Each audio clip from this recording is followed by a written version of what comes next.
අයිබෝන් කියල පිළිගන්නවා සිනේලෙන් සෙල්ගේ අප YouTube channel එකත් එක්ක ඔයාලා හැමෝම ඔන්න ඉතින් පොරොන්දුන විදිහටම සුපර්නැචුරල් සීරීස් එකේ සීසන් 1 එකේ දෙවෙනි එපිසෝඩ් එකත් අරගෙන ආවා. ඉතින් සුපර්නැචුරල් සීරීස් එකේ පළවෙනි එපිසෝඩ් එකට ගොඩක් අය හොඳ ප්‍රතිචාර ලැබුණා වගේම ඒ හැම දෙයකම අපි බලන ඔයාලා හැමෝටම ගොඩක් ස්තුතියි කියලාත් කියනවා. ඒ වගේම ඔයාලා සුපර්නැචුරල් සීරීස් එකේ සීසන් 1 එකේ පළවෙනි එපිසෝඩ් එක තාම බලලා නැත්නම් ඔය දකුණු පැත්තේ උඩින් පෙන්නන කාඩ් එක ක්ලික් කරලා ඒ කතාවත් බලලා මේක බලන්න කියලා මතක් කරනවා.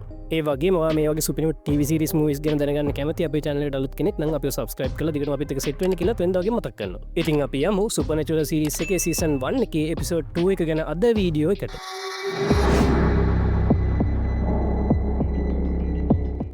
කතා පටන් ගන්නකොට අපිට පෙන්නන්නේ සුපර්නැචුරල් සීරීස් එකේ සීසන් 1 එකේ පළවෙනි එපිසෝඩ් එකේ දුන සිදුවීම් ටිකක් අපිට මතක් කරලා. ඒ කියන්නේ ඩීන් සහ සෑම්ගේ අම්මා වෙච්ච මේරි අద్භූත විදිහට මිය ගියා වගේම ගෙදරත් සම්පූර්ණයෙන්ම ගිනිගත්තා. ඒ වගේම කාලයක් ගත වෙලා ඩීන් සෑම් ආයි හොයාගෙන යාළගේ තාත්තා හොයන්න කැමති කරගත්තා වගේම පිරිමියව පිළිගන්න ගෑනු කෙනෙක්ගේ අවතාරයක් විනාශ කරන්නත් මේ දෙන්නට පුළුවන් වුණා. ඉතින් අන්තිමට මේ සිදුවීම ඉවර වෙලා සෑම්ගේ ගර්ල්ෆ්‍රෙන්ඩ් වෙච්ච ජෙසිකාගේ මරණයත් ගොඩක් අద్භූත විදිහට සිද්ධ වෙන නිසා තව කරන්න වැඩ ගොඩක් තියෙනවා කියලා සෑම් ආයුධ ලෑස්ති කළා කියලා සුපර්නැචුරල් සීරීස් එකේ සීසන් 1 එකේ පළවෙනි එපිසෝඩ් එකේ කතාව බලපු ඔයාලට මතක ඇති. ඔන්න ඉතින් එතන ඉඳලා අද කතාව පටන් ගන්නකොට අපිට පෙන්නන්නේ කොලරාඩෝ වල තියෙන බ්ලැක් වෝටර් රිච් කියන කැලෑවේ කොල්ල සෙට් එකක් නයිට් කැම්පින් කරන සීන් එකක්. ඉතින් මෙතන ඉන්න මේ ටොමි කියන කොල්ලා එයාගේ ගෙදරට අපි හොඳින් ඉන්නවා කියලා වීඩියෝ මෙසේජ් එකක් තියෙනවා කියලාත් අපිට බලා ගන්න පුළුවන්. කොහොම හරි මෙතන ඉන්න එක කොල්ලෙක් පරිසරයට පොඩි විලාවක් වෙන් කරලා එන්නම් කියලා එළියට යනවා වගේම වැඩේ කර කර ඉද්දි කොලාතු බින්දෙන සද්දයක් මෙයාට ඇහෙන්න පටන් ගන්නවා. ඒ වගේම අමුතු ගෙරවිල්ලක සද්දකුත් මෙයාට ඇහෙන්න පටන් ගන්නවා. එකපාරට මෙතන ඉන්න යාළුවෙක්ට මේ එළියට ගියේ කොල්ල ගොඩක් භයානක විදිහට කෑ ගහනවා කියලා එනවා. ඉතින් මොකද සිද්ධ වුනේ කියලා බලන මේ කොල්ලට තත් වෙන්නේ හිතම නැති වෙනවා. මොකද මෙතනදී කවුරු හරි කෙනෙක් මේ කොල්ලත් ඇදලා ගන්නවා වගේ මේ කොල්ලත් ගොඩක් භයානක විදිහට කෑ ගහනවා.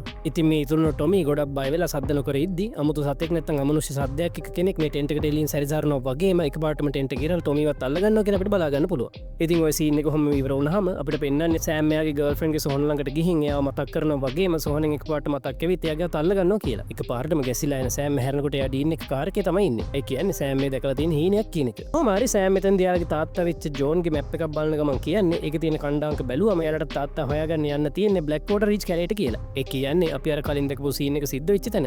ඒ වගේම සෑම් මෙතෙන්දී කියන්නේ ජෙසිකා මැරුවේ කවුද කියලා දැනගන්න නම් මුලින් තාත්තා හොයාගන්න වෙනවා කියලා. කොහොම හරි කොලරාඩෝ වල තියෙන ෆොරෙස්ට් ඔෆිස් එකට යන මේ දෙන්න සිටියා මෙහෙම බලන ගමන් බ්ලැක් වෝටර් රිච් ගැන විස්තර බලද්දි මෙතන ඉන්න මේ රේන්ජර් විල්කිල්සන් කියන කෙනා නැත්තම් මෙතන ඉන්න මේ ආරක්ෂක නිලධාරියා අහන්නේ ඔයාලත් බ්ලැක් වෝටර් රිච් වලට නේද යන්න හදන්නේ කියලා. ඉතින් මෙතනදී සෑම් එයාලා ගැන ඉගෙන ගන්නවා කියලා ෂේප් වෙනවා. කොහොම හරි මේ රේන්ජර් නැත්තම් මේ නිලධාරියා අහන්නේ ඔයාලා අර හේලි කියන කෙල්ලගේ යාළුවෝ නේද කියලා. ඒ කියන්නේ අර කැම්පින් කරද්දී අන්තරටපත් වෙච්ච කොල්ලගේ නංගි ගැන තමයි මේ කියන්නේ. කොහොම හරි මේ හේලි කියන කෙල්ල ටොම් ගැන විස්තර හොයලා තියෙනවා කියලාත් අපිට බලා ගන්න පුළුවන්. ඉතින් මෙතෙන්දී ඩීනුත් ඔව් කියලා කියනවා. මොකද එයාලට තෝන්ලා තියෙන මේ අධ්‍යාරක්ෂිත කලාපයක් වෙලා තියෙන බ්ලැක් වෝටර් රිච් වලට යන පොටක් පාද ගන්න. ඉතින් කොහොම හරි අර ටොමි ඇතුළු කොල්ල සෙට් එක බ්ලැක් වෝටර් රිච් වලට යන්න ගත්ත අවසර පත්‍රේ කොපියකුත් ඩීන් මෙතෙන්දී chart එකෙන් ඉල්ල ගන්න. කොහොම හරි අපිට ඊළඟට පෙන්නන්නේ ඩීන් සහ සෑම් අර හේලි කියන කෙල්ල ගෙදරට ගිහින්. ඒ කියන්නේ ඒ දෙන්න පාක් සර්විස් එකේ වැඩ කරන්නේ වගේම අර නිලධාරියා යාළුව එව්වා කියලා බොරුවක් කියලා කොහොම හරි උසක බොරු ID එකකුත් පෙන්නලා ටොමි ගැන විස්තර ටිකක් දැනගන්න ඕනේ කියලා හේලිගේ ගෙදර තුලට යන සීන් එක. ඉතින් කොහොම හරි විස්තර කතා කරද්දී ඩීන් සහ සෑම් ටොමි හොයන්න බ්ලැක් වෝටර් රිච් වලට යනවා කියලා කියද්දි හේලි කියන්නේ යාළුව වෙදි හම්බෙන්නම් කියලා. මොකද හේලි දැන්ටමත් ගයිඩ් කෙනෙක් වරගෙනයි තියෙන්නේ. කොහොම හරි අතුරුදහන් වුණ ටොමි යපු ෆොටෝස් වගේ වීඩියෝ මෙසේජ් උත් සෑම් මෙතෙන්දී බලනවා. ඉතින් එදා රෑ බාර් එකක ඉන්න සෑම් සහ ඩීන් මේ ගැන කතා කරද්දි සෑම් කියන්නේ ඒ කලේ නැත්තම් අර ටොමි අතුරුදහන් වුණ පැත්තේ අවුරුදු 23කට සැරයක් කවුරු හරි අතුරුදහන් වෙලා තියෙනවා වගේම අර ටොමි යපු වීඩියෝ මෙසේජ් වල තියෙන එක මෝෂන් එකක් ගැන ටිකක් සැකයි කියලා. ඉතින් කොහොම හරි මෙයාලගේ තාත්තගේ මේ රිපෝට්ස් කියවද්දි මේ දෙන්න දැනගන්නවා අවුරුදු ගානකට කලින් මේ කැලේදී කලින් වගේ අත්දැකීමකට මුහුණ දුන්න කෙනෙක් තාමත් ජීවත් වෙනවා කියලා. කොහොම හරි මිස්ටර් ෂෝ කියන මේ වයස්ක මිනිස්සයා මේ දෙන්න හොයාගෙන යනවා වගේම එයා මෙතනදී මුලින් මේ සිද්ධියම ගැන මතක් කරන් ටිකක් අකමැති වෙනවා. ඒ වගේම එයා කියන්නේ මේ සිද්ධියම ඔක්කොම වලස් ප්‍රහාර නිසා සිද්ධ වෙච්ච දේවල් කියලා. ඒ ඩීන් මෙතනදී අපි ගැන දැනගෙන හිටියනම් ඒක නවත්තන්න තිබුණා කියලා විස්තර කියද්දි මෙයා කියන්නේ එදා සිද්ධ වෙච්ච දේ හරියටම දැක්කේ නෑ වගේම ඒක ගොඩක් වේගෙන් සිද්ධ වුණා කියලා. ඒ වගේම ඒක හරියම අద్భుත දෙයක් වගේම ඒක මිනිස්සෙක්වත් සතෙක්වත් වෙන්න බෑ කියලා ලොකු නියපොතු වලින් වගේ සිද්ධ වෙච්ච තුවාල කැල්ලකුත් පෙන්වනවා කියලා අපිට බලා ගන්න පුළුවන්. ඔන්න ඉතින් ඊළඟට අපිට බලා ගන්න පුළුවන් අර හේලි රෙන්ට් එකට ගත්ත ගයිඩ් සහ එයාගේ මල්ලික කැලේට යන්න හදනකොට ආයුධ ලෑස්ති කරගත්ත ඩීන් සහ සෑමුත් එනවා කියලා. කොහොම හරි මෙතනදී මේ ගයිඩ් නා මේ දෙන්න දිහා අමුතු විදියට බලලා කියන්නේ මේ ගමන ටිකක් අනතුරුදායකයි කියලා. ඉතින් ওই සීන් එක කොහොම කට් වුණාම අපිට පෙන්වන්නේ ගුහාවක අත්තලින් එල්ලලා ඉන්න තුවාල වෙලා ඉන්න අර කොල්ල සෙට් එකව. කොහොම හරි හෙමින් මෙතනට එන එක අద్భుත දෙයක්. අර අත්තලින් එල්ලලා ඉන්න එක කොල්ලේ පැත්තට යනවා වගේම ඒ කොල්ල ගොඩක් භයානක විදියට විලාප දීලා කෑ ගහනවා කියලාත් අපිට බලා ගන්න පුළුවන්.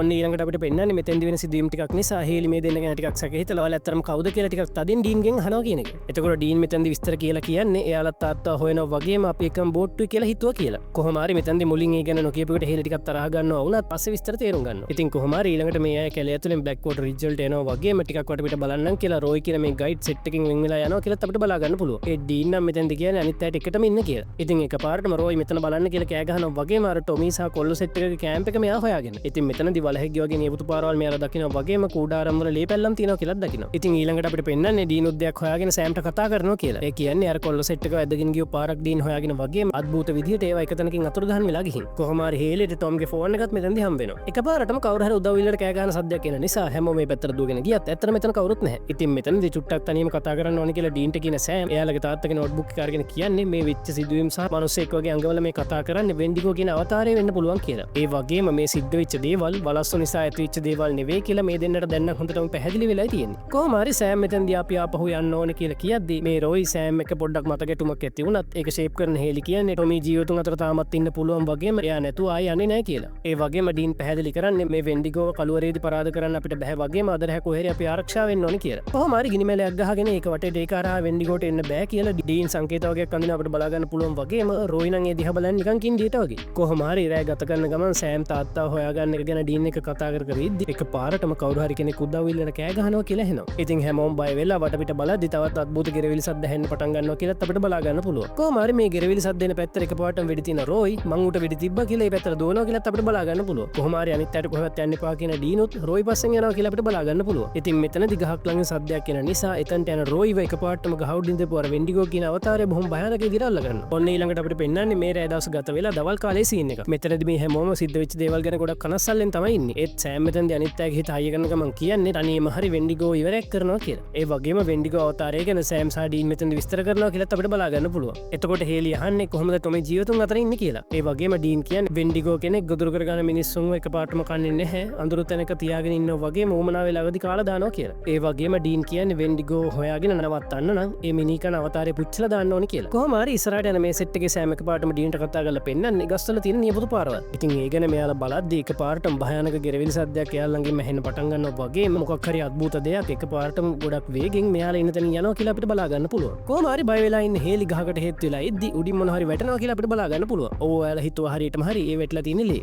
ඉතින් කොහොම හරි උඩ බලන හේලි දකින්නේ ඇඟ කිලිපොලා යන දෙයක්. මොකද ඩෙඩ් බොඩි එකක් උඩින් ඉඳලා බියට වැටෙනවා වගේම ගොඩක් අවාසනාවන්ත විදිහට ඒ සමුවර්ගෙන තියෙන්නේ එයාලගේ ගයිඩ් වෙච්ච අර රෝයි කියන කෙනා. කොහොම හරි හොඳටම බය වෙලා දුවන මෙයාලා මෙතනදි බෙදෙනවා වගේම ගොඩක් භයානක විදිහට ඩීන් සහ හේලි වෙන්ඩිගෝගේ ඉරහණයට රත් වෙනවා. ඉතින් මේ දේවල් මේම සිද්ධ වෙද්දී අපිට ඊළඟට පෙන්නන්නේ සෑම් අර හේලිගේ මල්ලික ඩීන් සහ හේලිව හොයාගෙන යනවා කියලා. මෙතනදී එකපාරටම බිම තියෙන පෙබල්ස් ටිකක් දකින හේලිගේ මල්ලි කියන්නේ එයාලා ගියේ මේ පැත්තට කියලා. කොහොම හරි සෑම් වගේම හේලිගේ මල්ලි බෙන් මේ පැත්තට යනවා කියලා අපිට බලා ගන්න පුළුවන්. ඒ වගේම මේ පාරේ යන්නේ අතෑරලා දාපු පරණ පතලක් ඇතුළට. කොහොම හරි සෑම් සහ හේලිගේ මල්ලි වෙච්ච බෙනුත් මේ පතල ඇතුළට යනවා කියලා අපිට බලා ගන්න පුළුවන්. ඒ වගේම ගෙරවිලි සද්දයක් ඇහෙන නිසා මේ දෙන්න පොඩ්ඩක් කව වෙනවා කියලාත් අපිට මෙතෙන්දී බලා ගන්න පුළුවන්. ඉතින් එකපාරට මේ දෙන්න මෙතෙන්දී දකින්නේ අර මිනිකන සොම්බි අවතාරය නැත්තම් වෙන්ඩිගෝ එතනින් ඇවිදගෙන යනවා කියලා.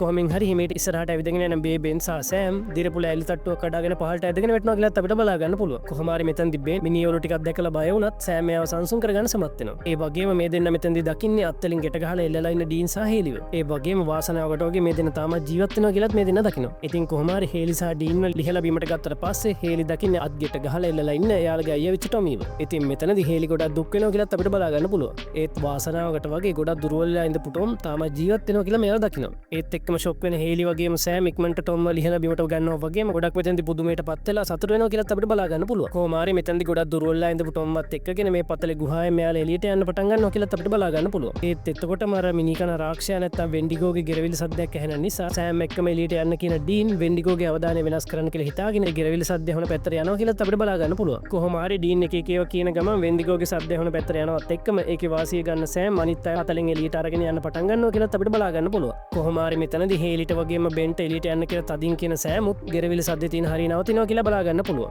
එකපාරට මේ ගෙරවිලි සද්දෙක් අනිත් පැත්ත බලන සෑම් දකින්නේ අර සොම්බි මිනිකන අවතාරය නැත්තම් වෙන්ඩිගෝ ගොරවගෙන සෑම්ගේ පැත්තට පනින්න හදනවා කියලා. එකපාරටම හොඳටම බය වෙන සෑම් වෙඩිල්ලක් ඒ පැත්තට තිබ්බත් ඒකෙන් වැඩක් වෙන්නේ නැහැ. ඉතින් කොහොම හරි මෙතනින් පැන ගන්න සෑම් සහ හේලි අනිත් දෙන්නව ඉක්මනටම එළියට අරගෙන යන්න හදනකොට වෙන්ඩිගෝත් එයාලගේ පස්සෙන් පිළිගන්න දුවගෙන යනවා කියලා අපිට බලා ගන්න පුළුවන්. කොහොම හරි එක තැනකින් එළියට යන්න බැරි වෙන නිසා සෑම් ගොඩක් නිර්භීතව අනිත් අය එයාගේ පිටිපස්සට ගන්නවා කියලාත් මෙතනදී අපිට බලා ගන්න පුළුවන්. ඉතින් කොහොම හරි මේ සොම්බි මිනිකන රාක්ෂයා කෑ ගහගෙන මේ අයගේ පැත්තට පනින්න හදනකොටම එකපාරටම ඩීන්ට ක්‍රියාත්මක වෙන්න පුළුවන් වෙනවා. ඒ කියන්නේ අර ෆයර් ගන්න එකේ ඩීන් මෙතනදී මේ වෙන්ඩිගෝට වෙඩි තියන්න සමත් වෙනවා. කොහොම හරි මේ වෙඩිල්ල නිසා මේ මිනිකන සොම්බි අවතාරය ගිනි ගන්න පටන් අරන් බොහොම භයානක විදිහට විනාශ වෙලා යනවා කියලාත් අපිට බලා ගන්න පුළුවන්. ඉතින් මේ සිදුවීම් මෙහෙම ඉවර වුණාම හේලි ඩීන්ට කියන්නේ කරපු දවලට කොම ස්තුති කරන්න කියලා හිතාගන්න බෑ කියලා. ඉතින් මේ ඇම්බියුලන්ස් එක යන්න හදනකොට මම ඔයාලගේ තාත්තා හම්බෙන්න කියලා විශ් කරනවා කියන හේලි ඩීන්ට කිස් එකකුත් දීලා ඇම්බියුලන්ස් එක නැගලා යනවා කියලාත් අපිට බලා ගන්න පුළුවන්. ඒ කියන්නේ හේලිට ඩීන් ගැන කැමැත්තක් ඇති වෙලා කියන එක. ඉතින් මේ ඇම්බියුලන්ස් එක යනවත් එක්කම මම ඩ්‍රයිව් කරන්නම් කියන සෑම් ඩීන් එක කාර් එක නැගලා පිටත් වෙලා යනවත් එක්කම සුපර්නැචරල් සීරීස් එකේ සීසන් 1 එකේ දෙවෙනි එපිසෝඩ් එකේ අවසානයත් මෙතනදී සනිටුහන් වෙනවා. ඉතින් සෑම් සහ ඩීන්ට එයාලගේ තාත්තාව ඉස්සරහට හොයාගන්න පුළුවන් වේද? ඉස්සරහට අර හේලි කියන කෙල්ලත් මෙයාලා එක්ක භූතයෝ දඩයන් කරන්නේ නේද? සෑම් සහ ඩීන්ට මොන වගේ අභියෝග වලට ඉස්සරහට මුහුණ දෙන්න සිද්ධ වේද? මේ හැමදේම ගැන දැනගන්න ඉස්සරහටත් සිනේලෙන් සිල්කේ අපිව සබ්ස්ක්‍රයිබ් කරලා අපිත් එක්ක දිගටම සෙට් වෙන්න කියලාත් මතක් කරනවා. ඒ වගේ මේ සුපිරිම එපිසෝඩ් එක ගැන ඔයාලගේ අදහස් කමෙන්ට් කරලා අපිට කියන්නත් අමතක කරන්න එපා. එහෙනම් සුපර්නැචරල් සීසන් 1 එකේ ඊළඟ එපිසෝඩ් එකත් එක්ක අපි ඉක්මනටම සෙට් වෙමු.